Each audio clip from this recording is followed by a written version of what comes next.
성도 여러분 안녕하세요. 오늘은 구원의 언덕 8번째 성도의 견인에 대하여 살펴보도록 하겠습니다. 오늘은 제가 임플란트 수술을 해가지고 현재 거즈를 물고 있는 상태라 발음이 좀 부정확할 수 있어요. 여러분들이 양해해 주시면 감사하겠습니다. 성도의 견인이라고 합니다. 견인이라고 하는 것은 견고한 인내를 말해요. 견고한 인내.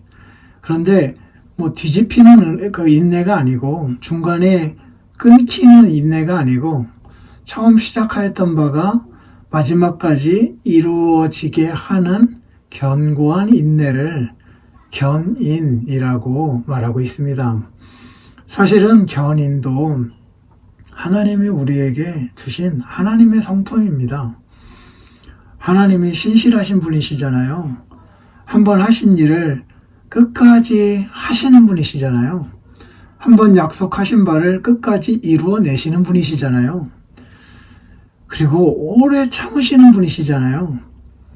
이것이 바로 하나님의 견인입니다. 오래 참으시면서 끝까지 이루어내시는 그 하나님의 성품인데, 그 하나님의 성품을 우리에게 선물로 주셔서 오늘 우리들이 이 세상을 살아가면서도 순간순간 이런 것 저런 것에 의해 좌절되기도 하고 절망하기도 하고 잠시 주저앉기도 하고 하지만 하나님이 주시는 그 은혜들로 인하여서 다시 일어서고 다시 기도하고 다시 인내하면서 저 영광의 목적을 향하여 끝까지 달려가는 것, 그것이 견인입니다. 견인요. 하나님의 오래 참으심에 대한 우리의 반응이 인내이죠. 그런데 이 인내는 그렇게 어두운 것만은 아닙니다. 그렇게 힘겹고 고통스럽고 그런 과정만은 아니에요. 왜냐하면 항상 과거와 현재 속에서 하나님께서 우리에게 주신 은혜가 있고 또 미래에 주실 은혜가 있기 때문에 주신 은혜에 대한 감사가 우리를 지배하고 또 앞으로 주실 은혜에 대한 기대와 소망이 우리 안에서 작용하고 있기 때문에 그 인내는 너무 어둡고 힘겹기만 한 어떤 과정이 아니라 그 속에 기쁨과 자유가 있을 수 있는 거예요. 기쁨과 자유요. 그래서 로마서 안에서도 환난 중에 즐거워한다.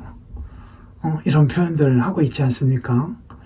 영광을 보면서 현재의 고난을 기쁘게 혹은 즐겁게 혹은 밝게 해결해 가는 모습들을 우리들이 보았잖아요.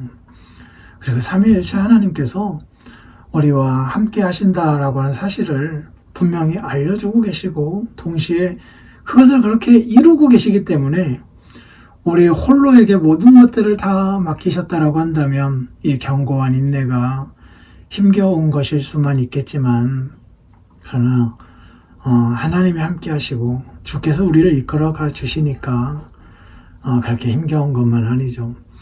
기본적으로 하나님이 우리를 끝까지 오래 참으시면서 중도 하차 없이 우리를 하나님의 그 오래 참으시는 그 은혜로 말미암아 목적한 바까지 이루어 가시겠대요. 이것을 구원론 안에서 구원의 언덕에 적용할 때 하나님이 우리에게 주신 구원이라고 하는 것, 그리고 구원을 하실 때에 우리에게 주신 이 약속들이라고 하는 것을 반드시 이뤄내시겠다라는 겁니다. 반드시요. 그래서 견인이 구원의 이 언덕들 안에 들어간 거예요. 그것에 걸맞는 우리의 태도는요, 그 사실을 알고 죄짓지 않고 하나님의 뜻에 순종하면서 우리도 하나님의 인내, 그 오래 참으심을 닮아 인내하며 살아가는 거죠.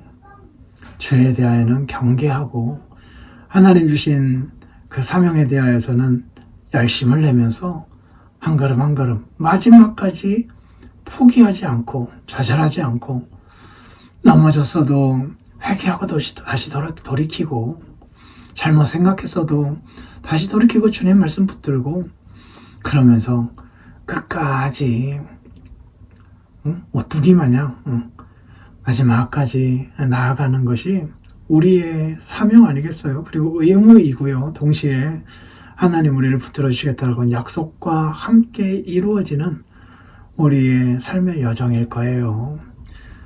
주신 하나님의 인내, 그 견고한 인내 안에서 확신을 얻고 우리도 우리의 삶의 자리에서 힘차게 견인하며 살아가는 자 되자고요. 저녁 예배 때 뵙도록 하겠습니다.